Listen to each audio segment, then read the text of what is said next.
Përshëndetje, mirë se erdhët edhe sonte në ekranin e Radio Televizionit Publik Shqiptar. Mirë se erdhët në ekranin e Radio Televizionit të Korçës. Kam kënaqësinë në fakt në këtë studio të ftoj një kolege. Është shumë kënaqësi për mua kur njoh gra, vajza, të cilat i kanë dedikuar jetën e tyre medias. U bë shkak një libër, të cilin ashtu sikurse vet jam e lidhur me librat, mu ofrua nga vet autoria e saj. Natyrisht emrin e saj e kisha dëgjuar, por nuk kisha pasur kur mundësi të takoja nga afër dhe nuk kisha patur kur mundësi të flisja me të nga afër për jetën e saj të gjatë, jo dhe aq të lehtë në media, veçanërisht në median e shkruar. Libri I Njerëz në udhkryq ishte libri I cili më tërhoqi edhe për faktin që gazetarja në fjalë ka lëvruar një gjini jo dhe kaq të thjeshtë. Tregimi dhe novela është një gjini që lëvrohet sot nga pak autor, por ajo që të bën më tepër përshtypje në këtë libër është vërtetësia, ngjarjet e vërteta dhe reale të përjetuara nga vet ajo. Ndaj ne nuk do të flasim vetëm për këto ngjarje, por sonte kam mundësinë që ta sjell në një studio televizive për të rrëfyer për herë të parë edhe jetën e saj të gjatë që nuk do ta besoni se sa vite ka ajo në media, për të ndarë tashmë me publikun e gjerë, për të njohur ndryshe gazetaren e mirënjohur Jorgjeta Gjanxhi. Faleminderit shumë që pranove ftesën. Faleminderit ju. Është kënaqësi, po edhe privilegj të njohësh një kolege me një përvojë të gjatë, nga e cila edhe në një bisedë mjafton për disa minuta ke se çfarë të mësosh. Edhe ndihem vërtet e privilegjuar. Faleminderit. Si lindi ideja për të shkruar një libër? Ke shkruar gjithmonë artikuj në gazeta dhe revista. Ke raportuar gjithmonë për ngjarje shumë të rëndësishme, për cilat do të flasim edhe në vijim. E krejt papritur del pasi largohesh nga skena për disa vite, rikthehesh me një libër. Dëshira ime për të shkruar ka qenë e hershme. Edhe unë kam shkruar skica, tregime, reportazhe, edhe dramatizime, qysh në rinin time të hershme. Pastaja ju përkushtova gazetarisë dhe me thënë të drejten vazhdova në gazetari duke lëvruar shumë pak këto gjini, me mendimin që kishim dhe mendoj se është më se kuptim plotë që stili I gazetarisë ta sfumon, ta dëmton stilin letrar. Dhe duke pasur këtë ide, doja që ti përkushtohesha gazetarisë sepse e kam pasur pasion. Dhe ishte ky pasion që më lidhi me këtë profesion, që shkova dhe konkurova për gazetari dhe që e ushtrova këtë profesion 42 vjet. Besoj se është periudha e gjatë. Është shumë e gjatë, gati gjysmë shekullore, po ajo që të bën përshtypje është që këto rrëfime në këtë libër, që siç e thash janë një gjini jo dhe kaq e lëvruar vitet e fundit, janë tematika të cilat kanë bëjnë kryesisht me anët negative të shoqërisë që ju I keni evidentuar gjatë punës tuaj në terren, ndonjëherë edhe personave të paaft të cilët drejtojnë në poste të ndryshme me cilët ju është dashur të përballeni ndonjëherë edhe në situata goxha të vështira. Pra, tregime të cilat kanë baza reale, është jeta juaj, është veprimtaria juaj e përditshme, ajo që ju keni takuar çdo ditë në terren. Sa e lehtë, po dhe sa e vështirë ka qenë të selektosh ngjarje, se siç e the janë 42 vite. Dua të theksoj që në media ka një vërshim shumë të madh të vajzave që merren me gazetari dhe që përpiqen të afirmojnë në këtë profesion sa të bukur, aq edhe të vështirë. Dhe nisur nga kjo, desha t'ju them këtyre vajzave se t'jesh gazetare është një përgjegjësi shumë e madhe dhe duhet ta njohësh mirë jetën, e ta ndjekësh mirë ngjarjen ose atë episodin që të servir jeta për ta pasqyruar sa më drejt në media. Duke pasur parasysh këtë gjë, Unë e kam pasur qëllim në vetë që të shkruaj në gazetë, dhe unë jam gazetare e shtypit të shkruar, shumë pak kam punuar në televizione, të shkruash në gazetë do të thotë të marrësh një përgjegjësi shumë të madhe për të thënë të vërtetën. Të vërtetën, mësonim në shkollat tona, të vërtetën dhe vetëm të vërtetën. Nisur nga ky parim, duhet të nisen edhe sot vajzat e reja.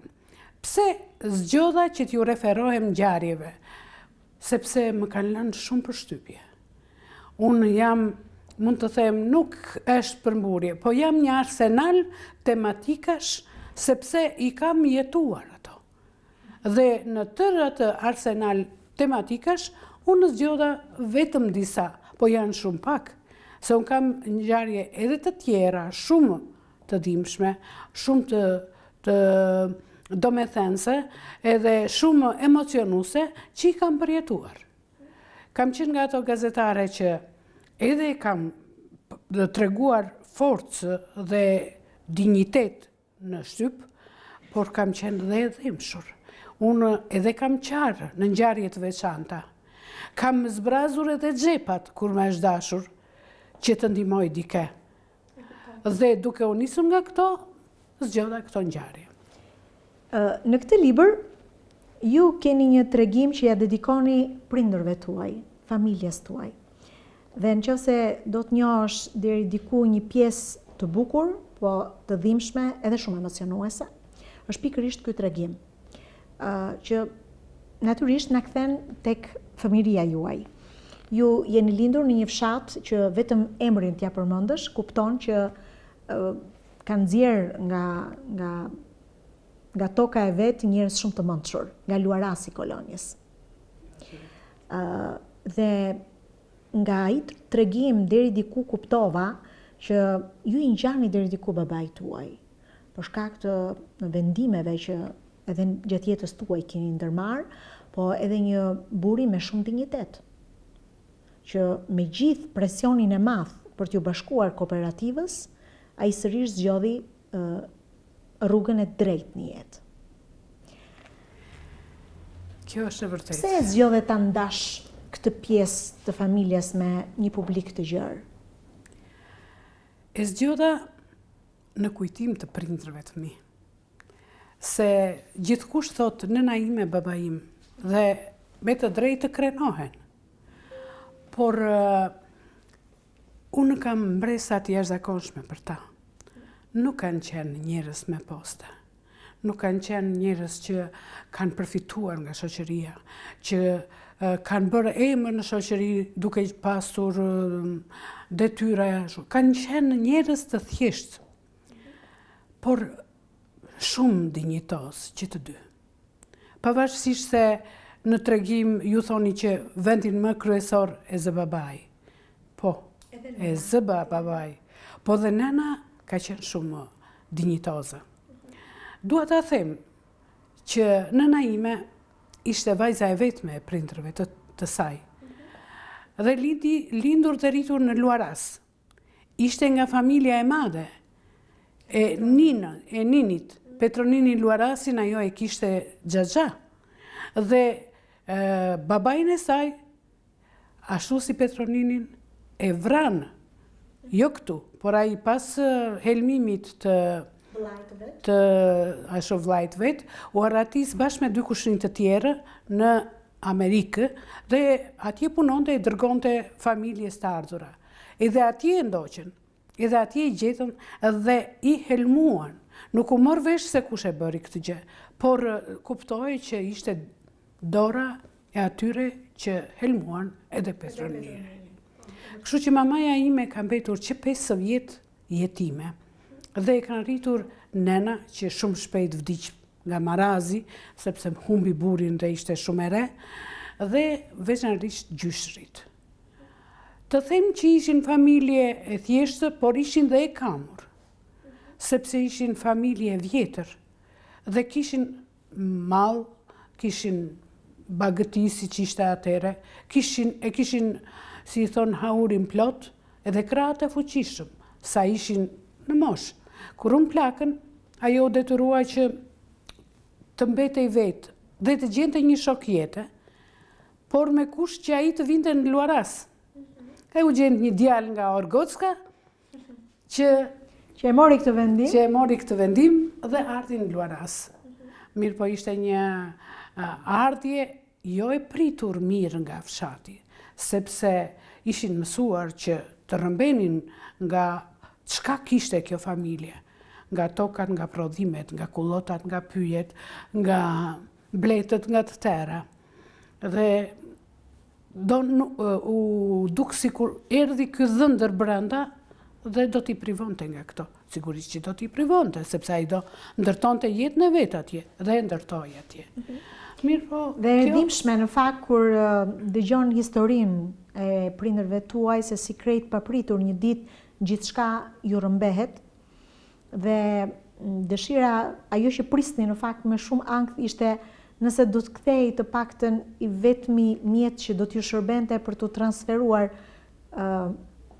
nga Luarasi në Korçë, sepse ky ishte një vendim shumë i rëndësishëm të lihet gjithë ato që ju thatë pasuri edhe vetëm në fundit për të ardhmen e fëmijëve ju duhet që të largoheshin, edhe për shkak të një presionit madh që kishin nga pushteti aty.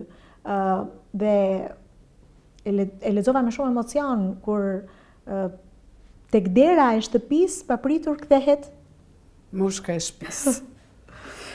Unë sa herë kujtoj këtë episod për Lotën, sepse ka qenë një ngjarje që edhe e lumturoi familjen time, por njëkohësisht edhe kam mbetur në kujtesë në një fëmije të vogël. Kur kam ardhur unë këtu në qytet, në Korçë, kam qenë vetëm 4 vjet. Dhe nuk kuptoja asgjë nga ato që ka ndodhnin. Po dija që mamaja thoshte që të gjitha t'u alem, të gjitha, vetëm fëmijët të shpëtoj, vetëm fëmijët mos i fut në kooperativë. Dhe ashtu ndodhi. Por duhet të dim një gjë që baba im ishte mjeshtër në të ndërtime. Dinte të ndërtonte, jo vetëm që ishte bujk, po ai kishte punuar si mjeshtër me babain dhe me njerëzit e tija në rrethinat e Gjirokastrës dhe veçanërisht në tokat e minoritetit grek në Gjirokastër. Dhe ai kishte një njohuri jo të zakonshme për të përballuar jetesën, sepse kishte marrë nga kulturat e atyre grekërve. Nuk ishte kaq e lehtë, po jo dhe kaq e vështirë që ai ta rindërtonte jetën pastaj në Korçë. Ju keni qenë shumë e vogël kur u transferuat nga Luarasi në Korçë dhe ajo që të bën përshtypje edhe nga bisedat që kemi bërë bashkë është që nëna juaj ka qenë një mbështetëse shumë e madhe për ëndrat dhe dëshirat që ju kishit. Duket që ajo e ka kuptuar herët që rruga juaj do t'ishte drejt gazetarisë. Ju keni botuar herët, qysh kur keni qenë fëmijë, dhe në fakt të botojë diçka në ato vite në organet të shtypit duhet kalojë në shumë sita kontrolli, nuk ishte edhe kaq e thjeshtë. Ju ja keni dalë herët. Mbani mend të pari shkrim që ju është mirëpritur në një organ dhe ju është botuar, ju është pranuar? Kam qenë e vogël në shkollë fillore, kur kam botuar vjeshat e para, tek Fatosi, tek Pionieri. Ndërsa kur kam qenë në klasë të 7, kam botuar skicën e parë letrare te Gazeta Përpara, organi Korçës, të titulluar Atë e Bija. Ja kushtoja babait. Një ngjarje fare të vogël në ato vite për një fëmijë që dëshironte të shkonte me shoqet, me shokët në Voskopoj ekskursion, dhe babai i thoshte, po ti je kaq e vogël, je kaq e dobët, je kaq e imët, do mbetesh rrugëve, më mirë mos shko. Edhe unë di që në atë skicë, edhe në realitet kështu ndodhi, ardhen shoqet e mia të klasës dhe i kërkonin lej babait që unë të shkoja bashkë me to. Kështu ndodhi. Dhe unë hodha në letër e u botua në gazetë. E mori babai gazetën dhe e lexoj atje. Jorgjeta Vasili, mbiemri i vajzëris, edhe e previ gazetën atë copën ku isha shu, edhe e mbante gjithmonë në xhep. Babi pse e mban këtë? Këtë e mbaj. Sa herë që ashu kënaqe me këtë, thosh mua, krenoj, ja tregonte ndonjë miku, ndonjë shoku, dhe thoshte, shiko, e ka shkruar çupa ime. Po pastaj ja bëri një ditë se unë vazhdova të shkruaja edhe herë të tjera, më mirë prisnin ata të gazetës përpara, stafi që isha atje, edhe i merrte këto gazetat të njëjtën gjë, i mblidhte, edhe më tha mua, po dëgjoj, tha, pse e vë Jorgjeta Vasili? Pse nuk e vë Jorgjeta Kosta Vasili, që ta dinë që jetë shupa ime? Shumë e bukur. Edhe është bukur kur prindrit i mbështesin herët pasionet e fëmijëve të tyre. Rruga juaj djej, duket që ata e pranuan lehtësisht zgjedhjen që ti bëre për të vazhduar gazetari. Kam fatin e keq që babai vdiq shumë i ri. Në moshën 52 vjet, kur unë isha në vitin e parë të shkollës mesme. Dhe mbeta me nënën. Kisha motra, po ishin martuar. Kisha dhe një vlla dhe e kam ende, por ai kishte mbaruar shkollën e lartë për oficer dhe e kishin emëruar në Peshkopi, në Burrel, në Peshkopi fare. Kështu që unë beta vetë me maman. Po dua të theksoj që mamaja ime ishte grua e zgjuar, shumë e zgjuar. Dhe për shumë vendime dhe për karakterin tim, unë jam shumë mirënjohëse asaj, sepse që grua e rrallë. Ajo më tha mua, mos mendo se vdiq babai dhe ti do mbetesh pa shkollë. Unë jam vetë me shkollë, tha, sepse ajo kishte vazhduar shkollën e Zoti Kenes këtu në kodrat e qytetit Korçës, kur kishte qenë e vogël. Bile mamaja ime dinte dhe anglisht të fliste. Dhe unë do të ndjek sa të kem mundësi në shkollën. Dhe pa diskutim që e ke pas mbështetje gjatë gjithë kohës? Patjetër. Po, ne do të shohim tani në ekran edhe dy foto që në fakt na tregojnë edhe kohën kur ju jeni diplomuar. Ju keni përfunduar studimet në vitin 1976. 76. Çfarë kujtime sillni nga koha e studimeve? Nëse keni pasur në kursin tuaj kolegë gazetar të cilët ashtu sikurse ju e kanë vazhduar rrugëtimin e gjatë në gazetari. Unë mund të them kaq që vitet e studimit në Tiranë, në Fakultetin e Shkencave Politike Juridike Dega Gazetari kanë qenë më të bukurat të jetës time. Ishim shumë të gjallë. Kursi jonë ishte vetëm 13 veta nga i gjithë Shqipëria, por ishim më zhurmë më mëdhenj të fakultetit. Dhe të tërë thoshin, kush e bëri këtë gjë? Ata të gazetarisë, me siguri që ata. Mësonim, por edhe punonim. E kishim në programin mësimor që punonim në për organet të ndryshme të medjes në Tiranë. Mua më kishin caktuar në Radio Tirana. Dhe në fillim nuk më pëlqevi se donja që të isha në këto gazetat. Por pasaja e mora me pasion dhe shkruaja atje. Reportaje, emisione për rinin, radiodramatizime, skica, portrete. Kisha një shef redaksie atje që ai më quante si vajzën e vetë dhe më theshte, hajde, këtë javë do vesh këtu dhe këtu dhe do bësh këto emisione. Edhe unë shkoja i realizoja, rria edhe vonë natën gjersa i realizoja dhe i beja si që mendoja unë që ishin të bëtushme, e i qoja. A i gjithmonë më thoshte, ke një surprizë, shko në llogarit marrësh pagesën e honorareve të tua.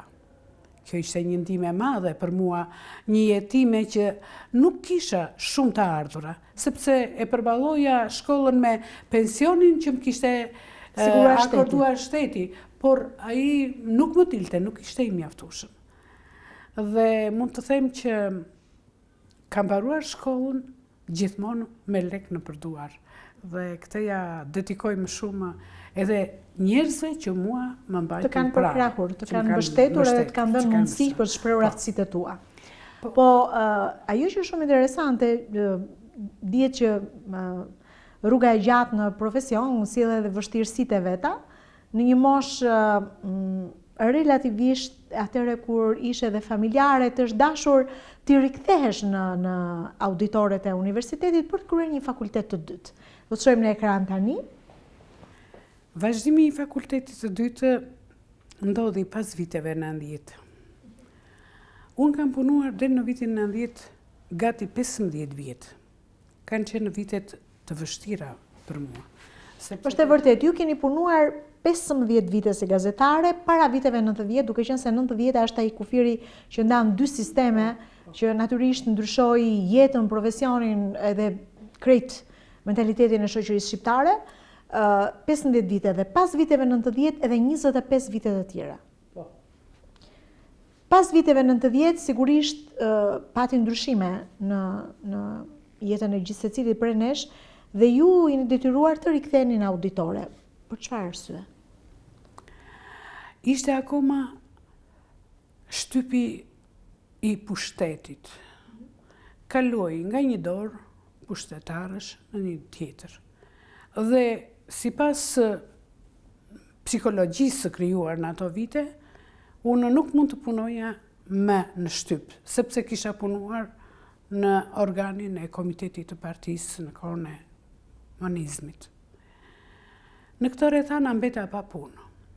Mbeta pa punë në një periudhë që kisha 2 fëmijë të vegjël që prisnin prej meje, të ushqeshin, të visheshin, të mbatheshin, të arsimoheshin. Dhe unë nuk po gjeja asgjë kundi punë. Kërkova ku të gjeja. Hyra dhe në rroba qepësi, mos ju duket çudi.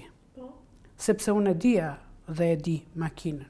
Të qep, të pres, e kam mësuar nga Vjera, të cilën e kujtoj me mirë njohje. Dhe hyra atje me mendimin që do ta shtyj sa ta shtyj këtu, se mendoja që gjithmonë nuk do ri kështu situata, ka që ashpër ndaj ish atyre që punonin në para viteve 90, do të rregullohen gjërat, nuk do mbetet kështu. E fillova shkollën, të bëhesha mësuese, sepse më thanë që në arsim nuk të qasim, nuk të pranojmë, sepse ti nuk ke arsim për katës. Dhe unë hyra, brenda 2 vjetë e mbarova shkollën, e lartë për mësuese, por në arsim nuk më futën. Sepse dilnin vazhdimisht nga burgu të persekutuar, njerëz të fëmijë të kishin më tepër prioritet, të cilët kishin më shumë prioritet, dhe unë nuk kisha. Fatmirësisht, në këtë kohë kishin filluar të dilnin gazetat e para qendrore. Dhe mësova që dilte një gazetë Albania, që ishte ekstremisht e djathtë. Por duke e njohur dhe duke e pasur kryeredaktorin, shok fakulteti dhe njëkohësisht kolonjar, i shkruaj dhe i them, kam mbetur pa punë, a mund të më marrësh në gazeta jote? Po, më thot muaj. Dhe unë fillova punë korespondente për qarkun e Korçës në gazeta Albania. Jurita, dua të ndërpres për pak momente, sepse dua të rikthehem edhe një herë tek Radio Tirana. Ju patët aty mundësi, patët vlerësime për punën që bëni qysh kur ishe studente. A nuk e mendove ndonjëherë që ndoshta karriera jote si gazetare mund bëhej më mirë edhe në kryeqytet? Pse u riktheve në qytetin e Korçës? Asnjëherë nuk kam luftuar qytetërinë në Tiranë. Pata fatin që Radio Tirana bëri 3 kërkesa të gazetarëve të rinj, për t'i pasur pjesë të stafit. Për t'i pasur pjesë të stafit të saj, mes tyre me emëruan dhe mua në Tiranë. Pikërisht në atë vend kur unë kisha bërë praktikën, sepse shefi i ati sektorit të kulturës, ku unë bëja praktikën, i kështë shkërkuar në komitet qendror, me emër duat më emëroni këtu filankën, dhe ta më emëruan. Unë u patakësita dhe fillova e prita me shumë shqetësim, nuk mendova për të ndenjur në Tiranë, sepse unë në Tiranë ndjesha e huaj, mbasi shoqet që kisha deri dje në kurs apo në fakultet u shpërndan të gjithë. Dhe në Tiranë nuk isha as njeri të afërt. As motër, as vlla, as xhaxha, as kushërira. Ishte një moment që s'kisha, se më vonë pasaja vajtën, por në atë moment, kur mbarova unë në 76... Nuk e pete arsyeshme që mund të qëndrojë në Tiranë. Edhe zgjoda, veç kësaj kisha dhe nënën që ishte vetë në shtëpi, sepse ajo priste djalin t'i kthej nga Peshkopia dhe ai nuk po kthej. Kështu që unë u detyrova që të kthehem në Korçë. Nëse do duhet tani pas kaq vitesh punë të bësh një krahasim për sa i përket komoditetit në një farë mënyre që ka një gazetar në punë, kur e ke ndjerë më tepër të komoditet në punën para viteve 90 apo pas viteve 90? Tashi, para viteve 90, unë kam punuar në gazeta përpara dhe në vitet e fundit u shkëputa që atje shkova tek Zëri i Popullit dhe në këto rrethana kisha një vend ku të punoja, kisha një telefon, kishim një makinë që lëvisnim, kisha një emër. Më prestigjos, sepse vija nga një organ që donin s'donin e respektonin. Pas viteve 90, unë kam punuar në Shtypin e Pavarur. Unë jam gazetare nga të parat që fillova punën në Shekulli, në Gazeta Shekulli. Një gazetë shumë e madhe për kohën. Ajo botoi 70.000, 80.000 kopje në ditë. Edhe Korça zinte vend të rëndësishëm në këtë gazetë, sepse ishte edhe qark i madh. Unë mbuloja dhe problemet e kolonjës, të Pogradecit, të Devollit. Kështu që nuk mbetesha kur pa tematik. Në mos në njërin rreth, në tjetrin të kisha. Por të gjitha këto duhet i përballoja me këmbët e mia, edhe me linjat që ishin të kushtëzuara, ose me makinat e rastit. Nuk isha një zyrë ku të punoja. Kështu që detyrohesha të punoja o në shtëpi, o në bibliotekë. Kështu që them se kushtet e punës në vitet e demokracisë për një gazetar që mbulon qarkun për qendrën, janë shumë të vështira. Ndërkohë, para viteve 90, ju keni punuar si gazetare edhe tek Zëri i Popullit. Cilat kanë qenë kryesisht tematikat që mbulonit në ato vite? Ne zakonisht na kërkonin kronika. Kronika të ashtu, po dhe probleme të ndryshme të shtypit. Unë kam mësuar nga kolegët e mi të vjetër që kanë punuar me mua. Për shembull, kam mësuar nga Strati Marko, që ka qenë kryeredaktori im i parë. Kam mësuar nga Sotir Robo, një gazetar shumë i mirë dhe me penë shumë të fortë, nga Jorgji Mjali, e të tjerë që zuat do të shojmë pastaj një grup fotosh që do t'i komentojmë. Dhe kam shkruar dhe probleme që kishte Korça. Këtë doja të pyesja, a kishte mundësi të shkruaje artikuj kritike? Me thënë të drejtën, mua më mbështesnin mirë nga organet e pushtetit. Dhe unë trajtoja me guxim edhe probleme që dikujt nuk i vinin për shtat. Për shembull, problemet e një ndërmarrjeje që falsifikonte dokumentat e realizimit të planit, ose që nxirrte mall pa cilësi të mirë, ose veçanërisht problemet shoqërore, që kishin të bënin me emancipimin e tërë shoqërisë, veçanërisht me emancipimin e gruas. Dhe këtë nuk e bëja kështu në mënyrë të përgjithshme, po kishte raste që i drejtohesha gjykatës dhe i merrnja që nga salla e gjyqit problemet dhe i trajtoja. Kishte raste që bëheshe presion që të mos i shkruaja. Ja për shembull, do them një rast që më ka mbetur në kujtesë. Do trajtoja një problem shoqëror. Një familje kishte dashur dhe kishte adoptuar një mbesë për t'i pleqëruar. Mbesa ishte e bashkëshortit. Mirë po, fisi i bashkëshortit ishte rival në zgjedhjen e çiftit. Kur vdiq plaku, plaka u lëkund dhe filloi të shikonte kush më mirë se mbesa ja bënte shërbimin. Dhe zgjodhi dikë tjetër duke dëbuar mbesën, ajo kishte lidhur jetën me të, dhe i shërbente shumë mirë.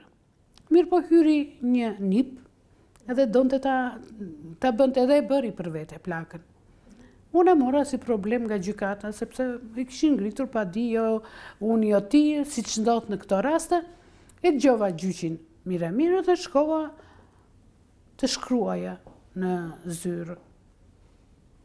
Më vjen plaka, direkt në zyrë, po një grua e mbajtër kështu, e guximshme edhe kështu, edhe pak e sertë kështu.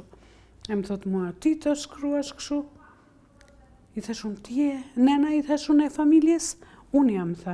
Zdua me, tha, pse do më detyrojnë mua, tha. Këtë mbaj, tha, të thashun. Po mirë me nani, i thashun, po ti, i thashun, kjo mbesa të ka dorëzuar rrogën çdo muaj, bashkë me të shoqin, i thashun. Ti ke marrë, ti ke jetuar, ke ndërtuar tër jetën tënde. Tash si mund të dalë kjo me 2 fëmijë të rritur, edhe të marrësh nipin ti? Kështu do bëj unë edhe s'ka kush më komandon. Pa e di që më tha mua, haj, thashun, qëto nga thuash? Dëgjoj, tha, edhe nxjerr nga çanta një zarf plot me lek. Edhe më thotë mua, merr këto dhe mos e bëj shkrimin. Çfarë ke këto, moj neni, thashun? Ishte hera e parë që unë ndeshesha me një dukuri të tillë, nuk ish bërë vaki deri atë ditë. I thashun, jo, meri futi në çantë. Duke dalë plaka, më thot mua, dëgjoj, do bëhesh pishman, se këto lek nuk hynë në shtëpinë time, këto diku do ngelen dhe shkrimi nuk do bëhet. Po pse mos i marrësh ti, po ti marrë dikush tjetër? Unë bëra sikur se dëgjova këtë të fundit, edhe bëra gati shkrimin. E paraqita te kryeredaktori, Antonaj Sligori, dhe ai ishte dakord, po e pregatisnim për të botuar.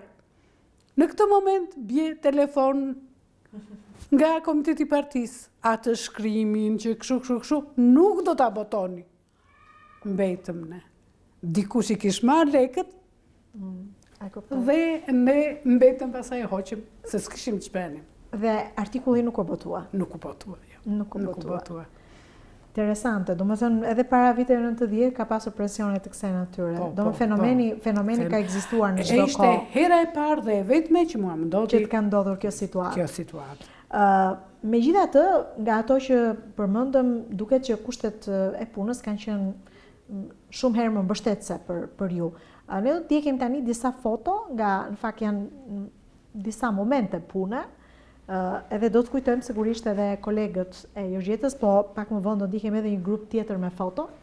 Në fotot që do të ndjekim tani do të kujtojmë natyrisht edhe kolegët tuaj. Po? Gëzohem që shoh këtë fotografi. Kam dalë me kolegen time të nderuar, Irena Karamelo. Këtë ditë kemi qenë me shërbim, unë nga gazeta dhe ajo nga radioja, në zonën e Liçenasit.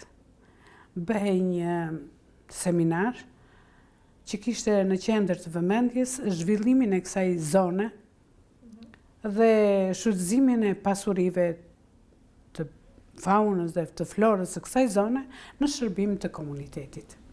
Dhe unë duhet ta përshëndes zonjën Irena Karamello, ndjej natyrisht gjithmonë edhe jashtë kamerave, por meqense kjo foto doli në ekran, dua ta falenderoj për besimin që ka patur tek unë 2 dekada më parë. Është vërtet një gazetare me një përvojë, sidomos në radio, ku ka lënë gjurmën e saj. Këtu jam unë. Besoj në vitet... Fotoja i përket viteve para në 80. Viteve 80. Jam pikërisht në momentin kur konferenca e gruas e Rrethit të Korçës më zgjodhi sekretare të saj. Si veprimtare shoqërore, meqense unë isha në mbështetje të grave gjithmonë dhe kisha diskutuar në atë konferencë dhe kisha tërhequr vëmendjen. Më kishin propozuar dhe konferenca më miratoi. Kështu që jam në momentin që falenderoj. Kujtimet bukura nga puna juaj edhe me artistë. Po. Janë 2 artistët e popullit. Kadri Roshi dhe Violeta Manushi. Kadri Roshi dhe Violeta Manushi. Ju keni pasur mundësi të gazetari Maqedonas, Kain Murtishi. Violeta, ke pasur mundësi të intervistosh apo ka qenë një aktivitet? Këta kishin ardhur në Korçë të ftuar në një konkurim dramash që zhvillohej në Korçë, dhe unë shfrytëzova rastin dhe i intervistova që të 2 dhe shkrojta në gazetë. Pasi kisha intervistuar, i takoj rishtas në sallën e teatrit. Dhe më thonë mua, gazetare, hajde këtu, duam të kemi kujtim, prandaj hajde të bëjmë një fotografi bashkë. Në këtë kohë dëgjoj dhe kolegu nga Maqedonia, e tha, po, do bëjmë një fotografi dhe është kjo. Kujtimi i bukur. Përsëri, Ismail Kadare, në një ditë të shënuar për te, por edhe për neve, sepse ai ishte kolosi i letërsisë sonë, kisha ardhur për të bërë në pronovimin e një libri të tij dhe shkuam atje. Bile ajo në krah të djathtë është vajza ime e vogël, ishte ere gjimnaziste. Morëm pjesë në pronovim, blem dhe librin, e pastaj bëm dhe një fotografi, kujtim. Ashtu sikurse e theksuam, ju keni për shkak edhe të kushteve ndonjëherë ju është dashur të punoni edhe në shtëpi, dhe jo ndonjëherë, po kjo ndodh shpesh që gazetarët punojnë shumë edhe në shtëpi, për shkak të kohës, ndonjëherë të presionit të kohës, po ndonjëherë edhe të komoditetit që të ofron shtëpia. Po, komoditetit që i ofrohet një gruaje gazetare. Bëhet fjalë për vitet e demokracisë, kur unë nuk kisha një zyrë, nuk kisha telefon. Dhe kështu që shfrytëzonja mjediset e shtëpisë, telefonin e shtëpisë për të marrë lajmet, për përcjell lajme, për të bërë vërtetimin e lajmeve të ndryshme. Kështu që është çast pune. Te kjo foto, ajo që më ka bërë më tepër përshtypje është mbështetje e jashtëzakonshme që ju keni pasur edhe nga bashkëshorti juaj. Ai shpeshherë ka luajtur rolin e operatorit për t'ju përkrahur e për t'ju ndihmuar. Prandaj edhe kjo foto është përfshirë pikërisht në këtë grup, se nuk është e lehtë të punosh në teren. Ju keni punuar për 40, më tepër se 40 vite në teren, në kushte, siç e tham, jo dhe kaq të thjeshta, dhe sidomos për një grua.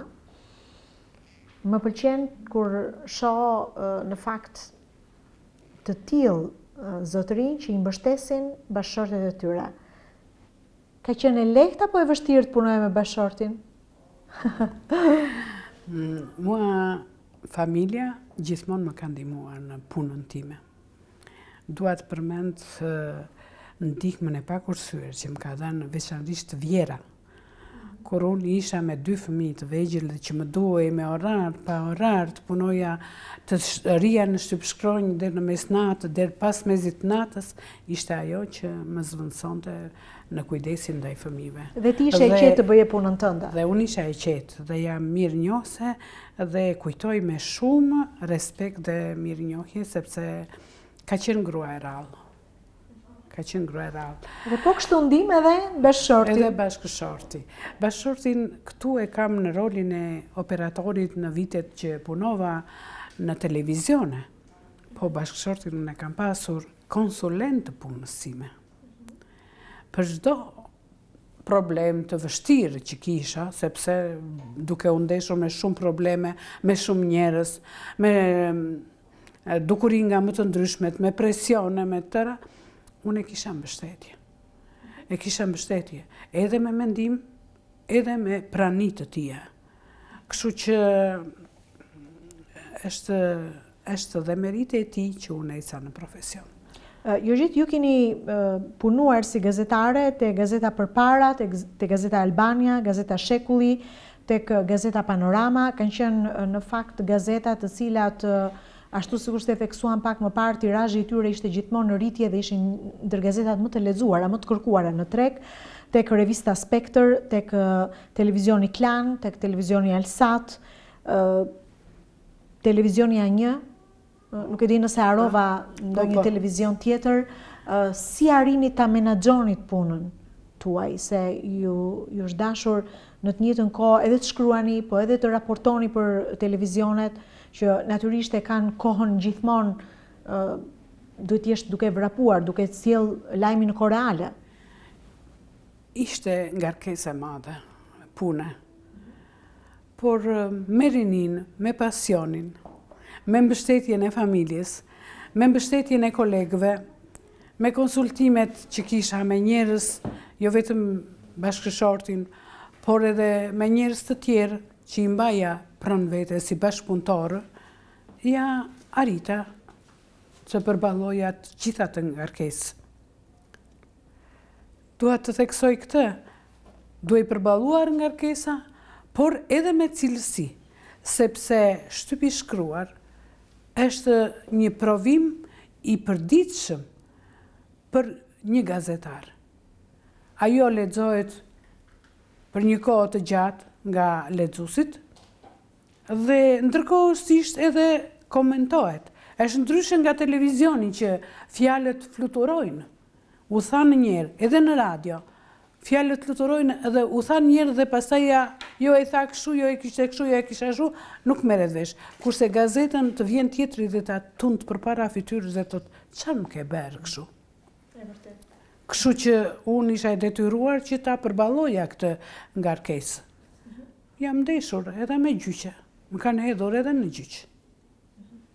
Bile ishte një moment, e kujtoj tash, që bëhej një mbledhje me gazetarët këtu kishin ardhur nga Tirana drejtuesit e forumeve të gazetarëve, edhe flitej për gjyqet që ishin gazetarë, edhe e ngritën me shqetësim që gazetarët po na i hedhin në gjyq.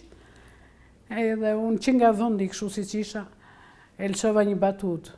4 gjyqe kam unë tash, u thash. Ata filluan të qeshnin që të gjithë, se isha gazetarja që sipas asaj kohe kisha më shumë gjyqe sepse i gacmoja edhe një çik më shumë. Statistika tregonin që ishin kryet listës. Ndërkohë që ju keni, ne do ndiqem tani në ekran në fakt disa artikuj që ju keni shkruar, kanë qenë natyrisht siç e theksuam jo vetëm kronika e ditës, lajmi i ditës, lajme të rëndësishme, por edhe reportazhe të ndryshme duke fokusuar edhe personazhe të rëndësishëm, kryesisht nga rajoni i Korçës. Ne po shohim tani në ekran një reportazh që ju keni realizuar për mjekun e njohur, Sotir Polena, artikull i cili duket që është botuar në një revistë. Po, është botuar në revista Spektër. Në vitet që unë punonja në kompaninë e gazetës Shekulli. Njëkohësisht dërgoja materiale edhe në revistën Spektër, edhe në televizionin A1, edhe në radion +2. Kështu që në atë kohë kam botuar shumë artikuj, pothuajse në çdo muajt që dilte revista, kisha një artikull unë për figurat më të shquara të Korçës për personazhe të ndryshme. Dhe shumë interesante është që unë edhe disa që kam mundur t'i lexoj janë personazhe edhe sot të padëgjuar, keni mundur të zbuloni njerëz të cilët kanë dhënë një kontribut të shquar, po në atë kohë disa brenda, po edhe disa jashtë Shqipërisë, korçar të cilët kanë lënë gjurmë aty ku kanë shkuar. Artikulli që po shohim tani në ekran, në fakt kanë qendër një tematik shumë interesante që është bashkëjetesa fetare, dhe ju jeni ndalur, keni ditur të gjeni pikërisht vendin edhe popullatën aty, fshatin Borje. Shumë interesante është se si ju shkruani në artikull musliman të cilët kanë ndërtuar një kish dhe shkojnë ndezin qiri në kish. Vetëm kjo fjali i thot të gjitha. E thot gjithë shka që ti ke dashur në fakt të nxjerrësh në pa. Shumë interesante dhe kjo, dhe e trajtuar shumë bukur. Kështu është, fakti ky është. Unë mësova që kisha po ndërtoj, kisha e re në Borje, dhe po e ndërtonin muslimanët. Ishte një bisedë e rastësishme me një qytetare që po më tregonte kështu, unë vajta dhe shkrojta. E shkrojta dhe e botova te Gazeta Shekulli. Por ndërkohë, unë punoja edhe për një gazetë jashtë të vendit, në Boston, Ylliria, e cila më kërkonte her pas here shkrime të ndryshme nga zona juglindore e Shqipërisë. Dhe unë i thash që do të dërgoj një shkrim të këtill. Ata më thanë shumë mirë, sepse është problem që në Kosovë ka një ndarje shumë e thikë midis muslimanëve dhe të krishterëve. Pra fenomeni ishte më ekstrem. Ishte më ekstrem, kurse unë jep një anën e kundërt të kësaj dukurie. Dhe ata e botuan. Ndërkohë ke prekur pothuajse të gjitha fushat. Të gjitha, po. Pothuajse të gjitha fushat, edhe artikulli që po shohim tani në ekran i përket fushës bujqësisë dhe blegtorisë. Punës shkencore. Punës shkencore që është bërë në këto fusha. Po shumë interesante është që kur po punoni me kolegun tim për t'i skanuar, më thotë, Eriona, e ke gabuar se ky nuk është artikulli i Orgjetës. Ndoshta ta ka dhënë gabim. Në fakt, kuptova që ti ke zgjedhur që gjatë punës tënde si gazetare të punoje edhe me pseudonime. Pse kjo zgjedhje? Kjo ndodhte shumë rrallë. Sepse unë në përgjithësi, sidomos artikujt kritike që bëja, i botoja gjithmonë me emrin tim. Nuk doja të fshiesha prapa gishtit. Gjithmonë vija emrin tim. Por ndodhte që gazeta rezervonte shkrime dhe detyroi që në një ditë të caktuar të vinte 2 shkrime ose edhe 3 shkrime nga të mijat dhe më thoshin në telefon: "Dëgjoj, këtu ke 3 shkrime që ne duam t'i vëmë. Nuk i vëm dot me emrin tënd. Nxirri ato pseudonime dhe na thuaj." Dhe unë ishte e detyruar në një farë mënyrë të punoje me pseudonime, jo për të fshehur identitetin për shkak të problematikave që mund të kisha edhe disa pseudonime. Kisha Jorgo Vasili, që është Jorgjeta Vasili, mbi emri i vajzërisë. Kisha Mirela Luarasi, që tregonte vendlindjen time. Kisha Jeta Orgocka, që tregonja përsëri prejardhjen time nga Orgocka, edhe ndonjë gjë tjetër që tashi nuk po më kujtohet. Po, në ekran po shohim edhe artikuj të tjerë, ka bërë përshtypje edhe zbulimi që ke bërë për shqiptaren tjetër, korçare, me mbiemër Qirici. Artikuj të cilat absolutisht mund t'i gjesh edhe në arkivat e bibliotekave tona. Janë e 10 artikuj, në fakt. Nuk e di nëse ke bërë ndonjëherë në një përllogaritje matematikore se sa mund të ketë shkuar numri i artikujve që ke botuar në mbi 40 vite punë. Nuk e kam bërë këtë llogari. Nuk kam bërë edhe ndonjë inventar të gazetave. Nuk kam mbajtur koleksion gazetash, sepse do më duheshin gjithë shtëpia ime për të mbajtur koleksione, se janë 42 vjetë. Por di të them këtë, që kujtesa tek njerëzit është shpërblimi më i mirë. Mua më kujtojnë njerëzit edhe tashi Jorgjeta, gazetarja, shumë herë më kanë haruar emrin, po më thresin o gazetare, o gazetare. Kjo është edhe kjo është një lloj shpërblimi në një farë mënyre, një lloj shpërblimi. Ndërkohë, ishim duke folur për reportazhe të ndryshme që ke shkruar në gazeta dhe revista, por ka pasur në jetën tënde të gjatë si gazetare edhe tema që kanë shqetësuar strukturat veçanta. Madje ke guxuar që t'i ndash në librin tënd disa prej tyre. Dhe paktën nuk kujtoj tregimin drejtori policisë. Një ngjarje, nuk e di nëse ke vendosur që ata personat jenë me emrin e tyre të vërtet, apo jo, nuk janë. Nuk janë me emrin e tyre të vërtet. Po në tekstet janë që kushdo që punon në këto struktura. E kuptoj. E kupton në që tekst ishte shumë i kush ka fuqishëm qenë. dhe ngjarja në fakt deri diku është edhe tronditse për faktin që një gazetar, ashtu sikurse mund të ndodhen ditët e sotme, është ndjer i kërcënuar gjatë punës së vet.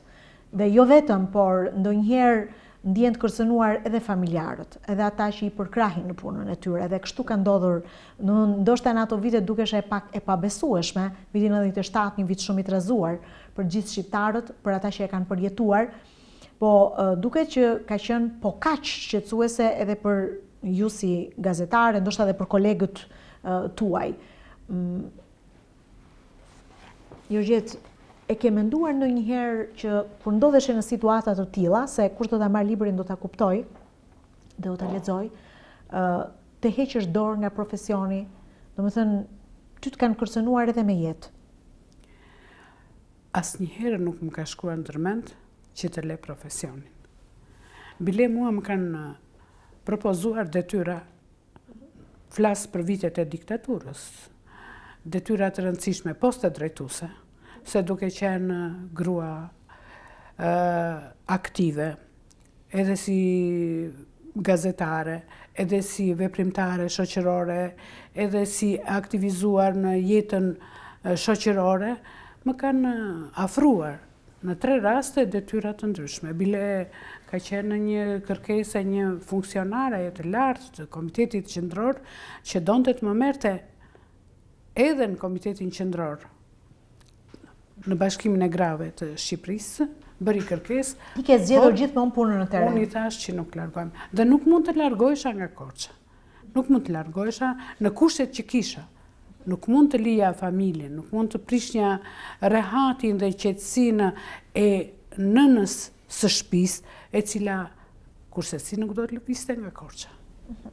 Ndërkohë që ke trajtuar tema shumë delikate, ke ndonjëherë gazetari ka edhe fatin ta kap lajmin në kohën e duhur, të jesh pikërisht në vendin dhe në momentin e duhur, tematika vërtet të vështira që kanë vënë në lëvizje dhe struktura, kanë shqetësuar deri në rangje ministrish.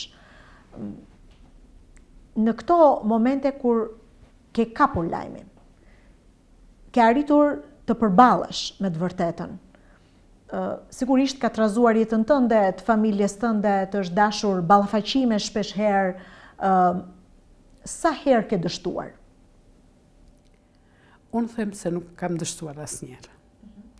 Unë atë që kam menduar dhe që kam vendosur që do ta shkruaj, unë e kam shkruar. Do thot gjithmonë ke punuar me të vërtetën. Po. Të vërtetën dhe vetëm të vërtetën. Të vërtetën. Ky ka qenë parimi im. Dhe mbështetja deri në fund të opinionit të shëndosh shoqëror, të masës së gjerë, të njerëzve të thjeshtë. Nuk kam mbështetur pushtetarët, lajkatarët, ngatrestarët, ata që merreshin me kurthe. Përkundrazi, i kam diskredituar kur ata kanë gabuar. Dhe mund të them këtë, që presionin më të madh në jetën time, unë nuk e kam pasur nga ata që quheshin si kriminal, si antar të bandave, të armatosura, ashtu i quajtën ato vite. E ke pasur nga njerëzit në pushtet? I kam pasur nga njerëzit në pushtet. Dhe kur s'ma arrinin do të mua të më mposhnin,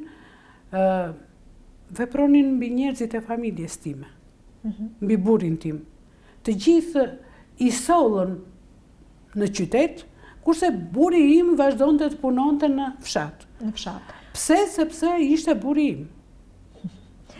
Po, ndonjëherë marrin përsipër edhe kostot e punës të familjarëve. Ke mundur që gjatë punës tënde të zbulosh edhe deri edhe tek vrasja. Po. Kujtoj një ngjarje të cilën e kemi ndarë së bashku në një bisedë paraprake të riun nga fshati Goskov. Nga ana tjetër ti ke mundur që edhe në tregimet e tua të zbulosh të vërteta të hidhura të rinjve apo të pushtetarëve. Ka ndodhur që pas këtyre ngjarjeve dikush të ketë reflektuar, ndoshta të ketë kërkuar ndjes, apo diçka të ke ndryshuar në strukturat shtetërore? Po. Meqense e përmende ngjarjen e Goskovës, mund të them që isha e para gazetare që e thash atë që mendonte familja, që e pasqyrova atë që mendonte familja. Ndërsa të tjerët ishin kënaqur me komunikatën e policisë për vrasjen e një të riu në këtë fshat, unë shkova në familje dhe nëna, babai, e zbulova aty të vërtetën. Motrat deklaruan me zërin e tyre përpara kamerës që këtë e ka vrarë policia. Unë nuk isha si ta fusnja këtë të vërtet në xhep, se unë isha gazetare, edhe isha e ndërgjegjshme për misionin tim për tërë jetën. Unë e hodha në shtyp, e hodha dhe në televizion, e hodha dhe me figurë, dhe me zë. Të nesërmen, gazetarët e tjerë mbetën të shokuar, sepse nuk e prisnin që të ishte mendimi i familjes, po ata i kishin qëndruar larg familjes. Do thotë të vërtetën e ke kërkuar në teren. Në teren. Të është dashur të punosh në fshatra të thellë, të prekësh edhe zona ku nuk kishe mjet transporti, punoje vetme, shpeshherë me ndihmën e bashortit shkoja aty, po shpeshherë të është dashur edhe vetëm.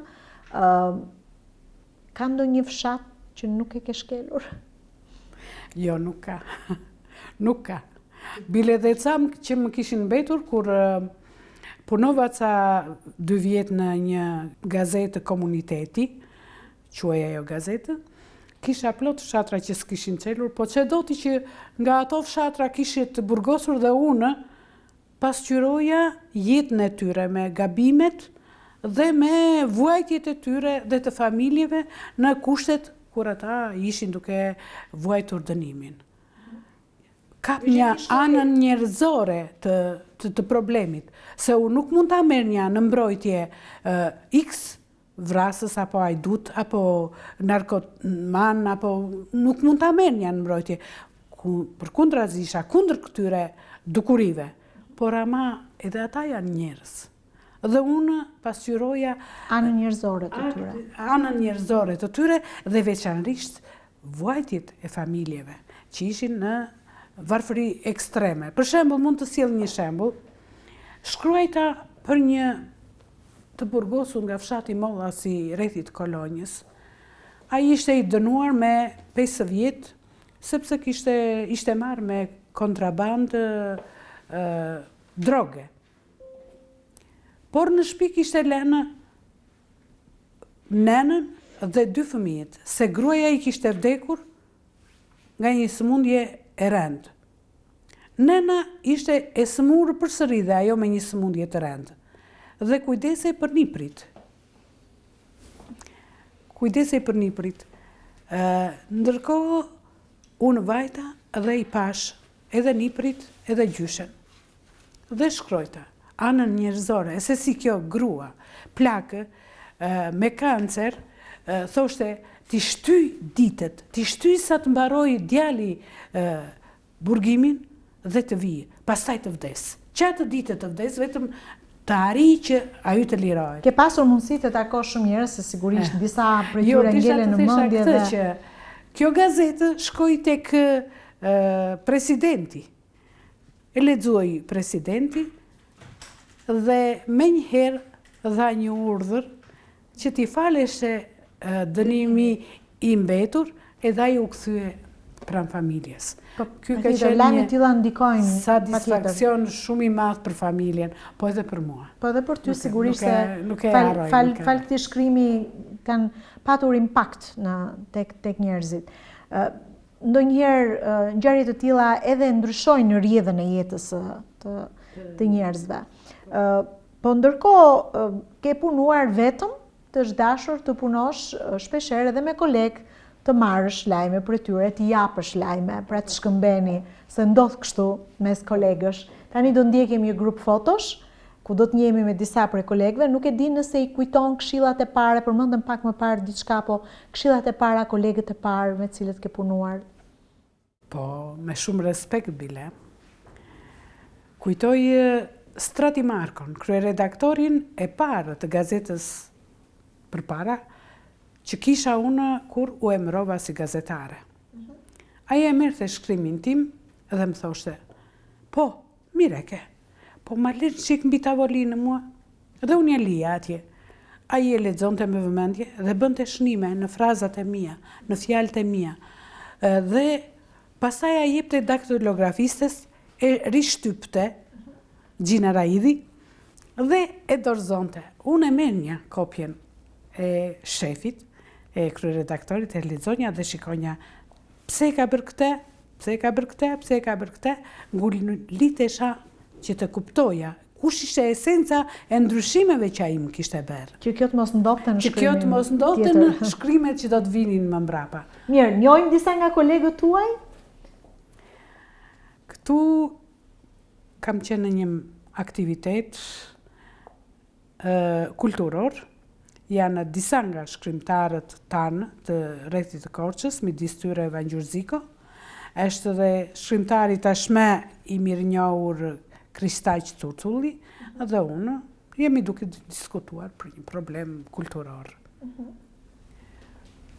Këtu jemi në konferenca që zhvilloheshin, konferencë e gruas ndoshta, ose nuk e di, bashkime profesionale, përsëri që unë mbaj shënime ja ku jam atë dhe shkruaj. Kjo fotografi më qonë në vitin e parë të punës.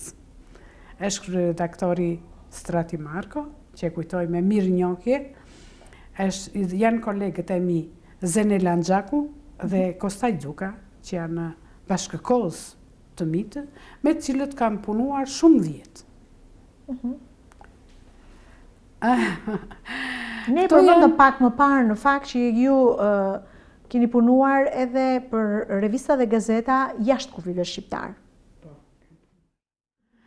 Këto janë urimet që më erdhën një vit të ri nga stafi i gazetarëve të gazetës Ylliria në Boston të Amerikës, që moronin vitin e ri.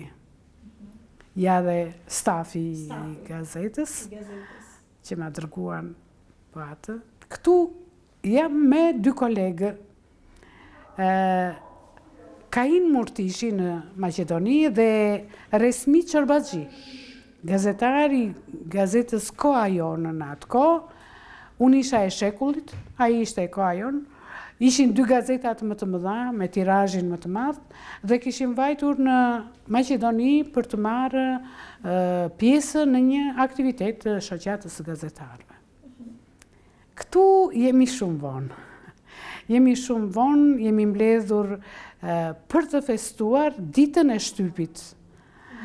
Është kryeredaktori Andonaq Ligori, jam unë, është Kostaj Duka, është Dimitër Llogori, ose Lovda, si që i thoshim neve, që ishte gazetari dhe operatori i ATSH për shumë e shumë vjetë, dhe që ishte një njeri shumë i mirë në profesion, por edhe si njeri.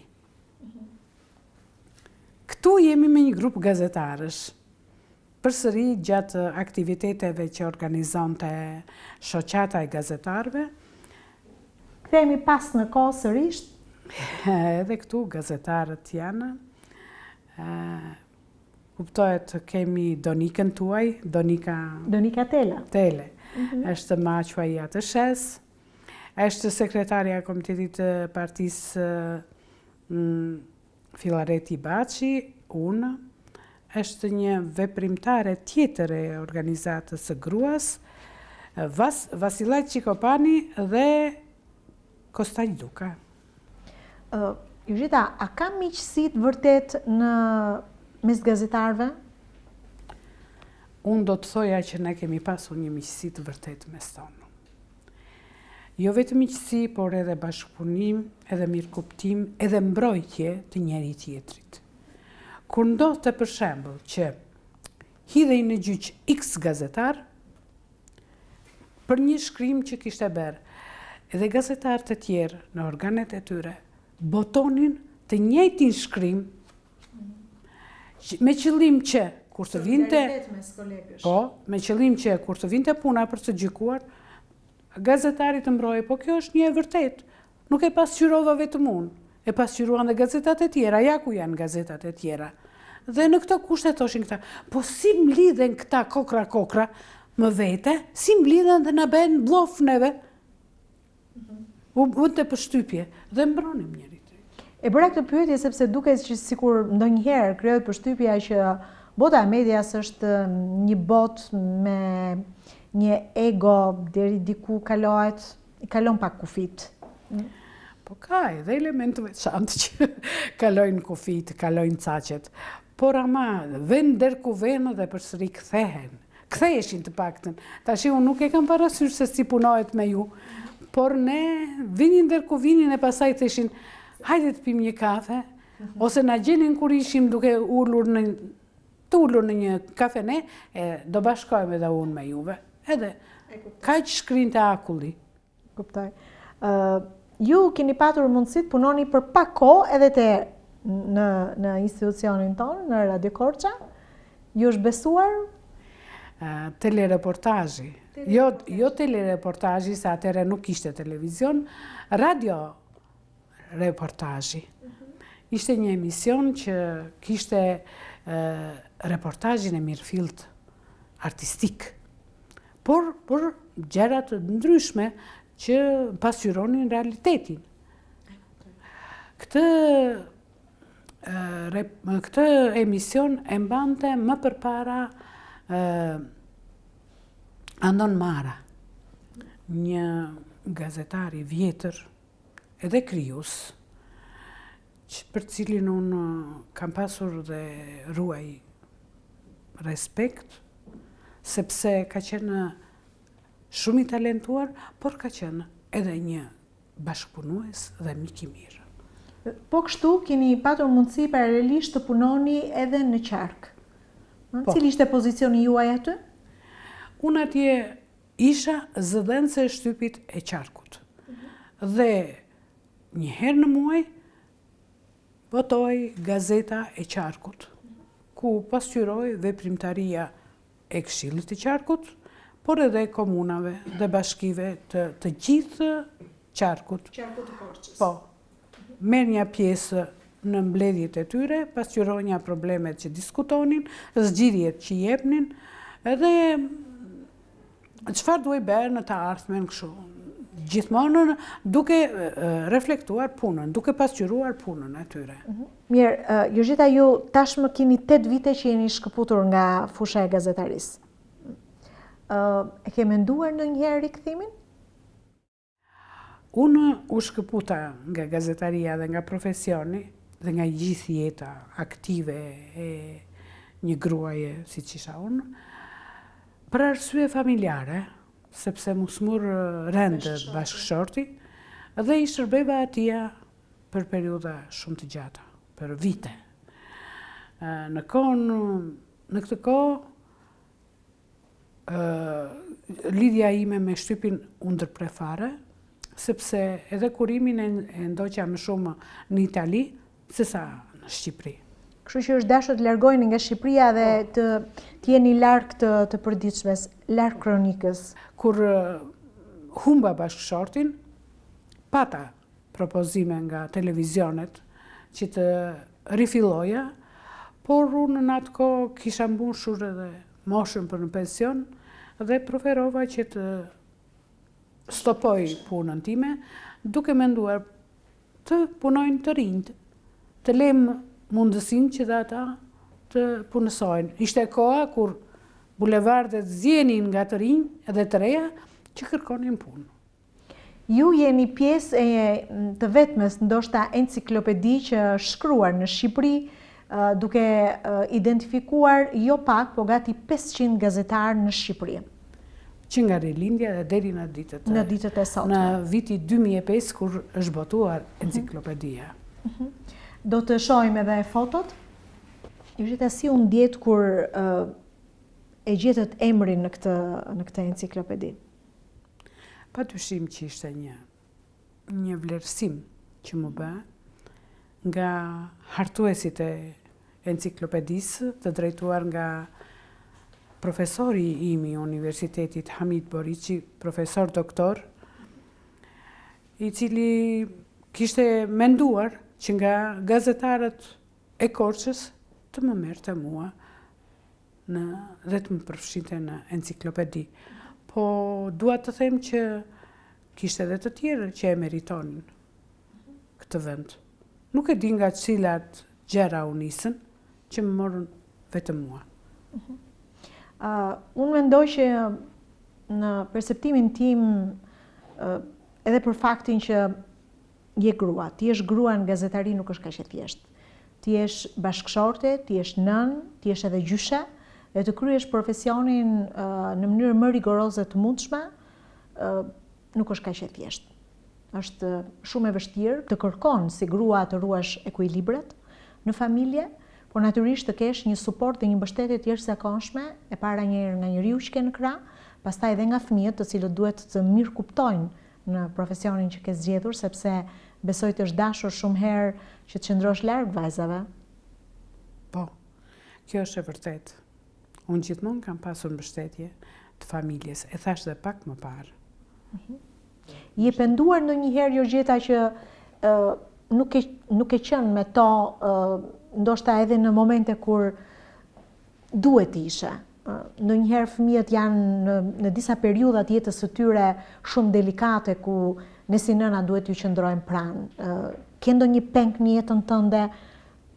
Për shembull, e kam peng që unë fëmijët e mi, të dyja vajzat, nuk i kam ndjekur në shkolla, në takimet me prindrit, nuk dëgjoja vërejtjet apo sugjerimet e mësuesve, por më ka plotësuar në këtë aspekt bashkëshorti im, i cili edhe me profesion ishte mësues, por njëkohësisht edhe kishte atë dëshirën e madhe dhe kënaqësinë e madhe që të dëgjonte fjalët më të mira për vajzat, sepse që të dyja kanë qenë shumë të mira me mësime, por njëkohësisht edhe vajzat mira për ne prindrit.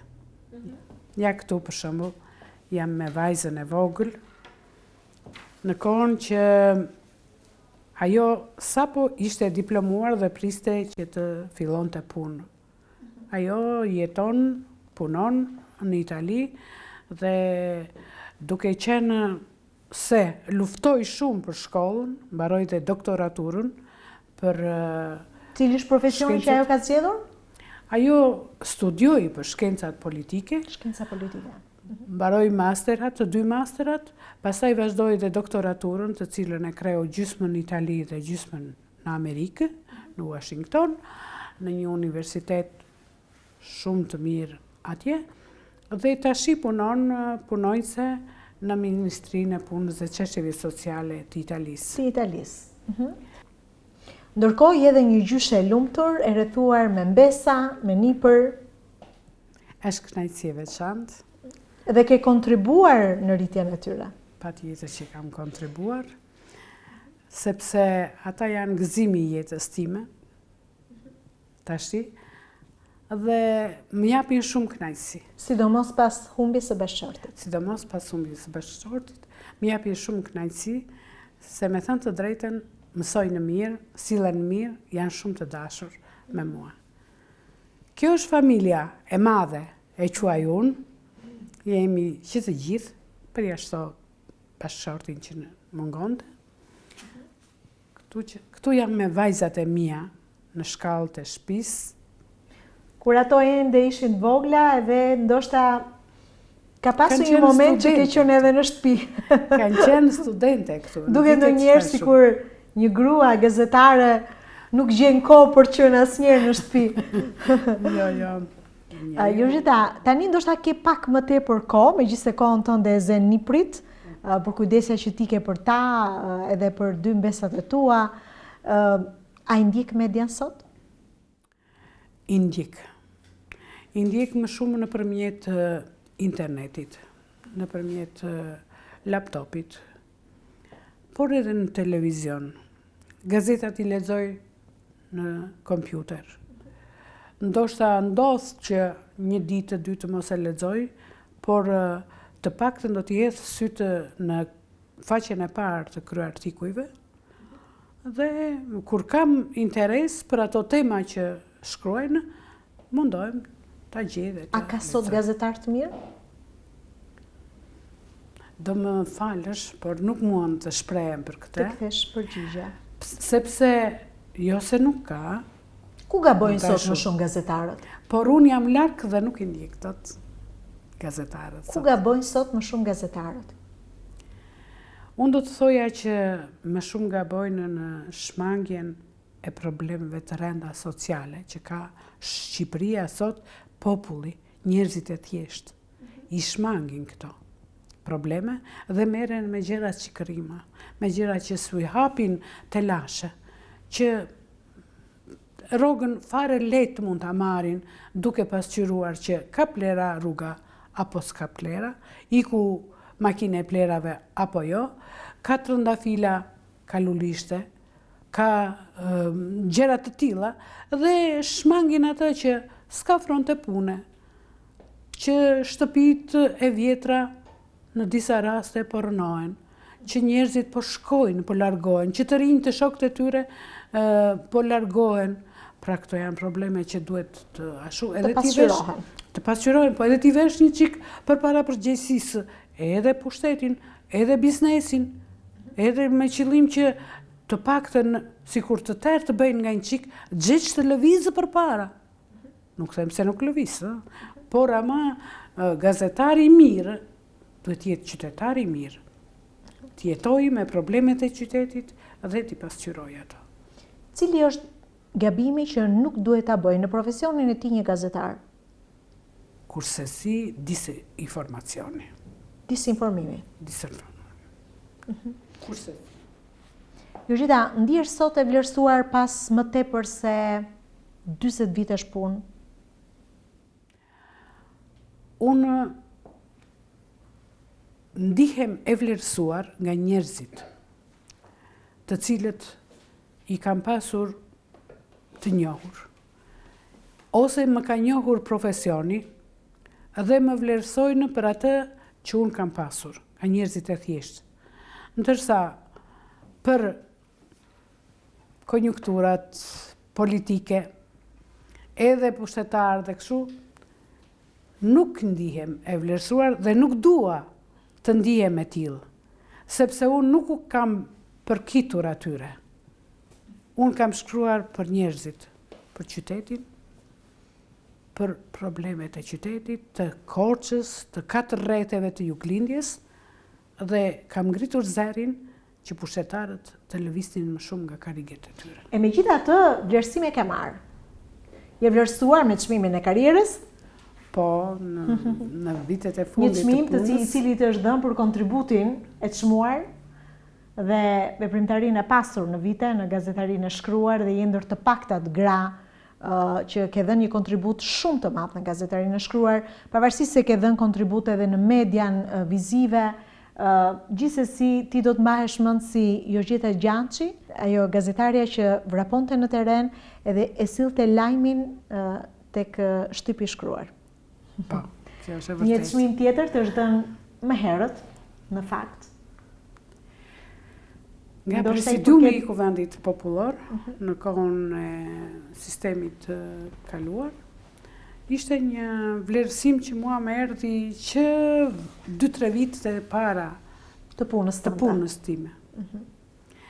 Kurse vlerësimi i karrierës është bërë nga kolegët e mi, nga Unioni i Pavarur i Gazetarëve. vlerësime të tjera nga as nuk dua të kem. As nuk dua të kem sepse thash, unë nuk kam pasur miq në të dyja partitë rivale. Bile gjithmonë më shikonin me atë që bobo erdhi kjo, bobo kush e di çfarë do na nxjerrë kjo. Si Partia Socialiste, ashtu dhe Partia Demokratike. Bile mund të them dhe këta që edhe kur hyja diku në punë, kur vinte në pushtet, njëra parti ose tjetra mua më shkurtonin nga puna. Sepse isha e pa dëshiruar për ta. Në fakt, aty ku thuhet e vërteta, jo gjithmonë është dëshirë, kanë dëshirë që ta kenë prezente. Unë të falenderoj për gjithë shkandave në këtë bisedë, të uroj shëndet në vitet në vijim, të gëzohesh edhe ta kalosh këndshëm me familjen, ndoshta për plotësuar edhe ato vitet kur nuk e pasur mundësi të jesh aq pranë vajzave, sepse të është dashur të punosh fort, qëndrosh me orë të tëra në teren, dhe të falenderoj që dhe një model pune dhe të vërtete në këtë ekran. Faleminderit juve që më ftuat dhe e quaj vlerësim të televizionit të Korçës nga kolegët e mi. Mirë, ne ishim në një bisedë dhe në një rrëfim për herë të parë për profesionin e saj, për punën e saj të gjatë dhe për kontributin e jashtëzakonshëm që ka dhënë veçanërisht në media në shkruar me gazetaren Jorgjeta Gjançi. Bashkë do të rishihemi me të tjerë personazhe në ekranin ton dhe besoj me të tjera rrëfime interesante. Natën e mirë.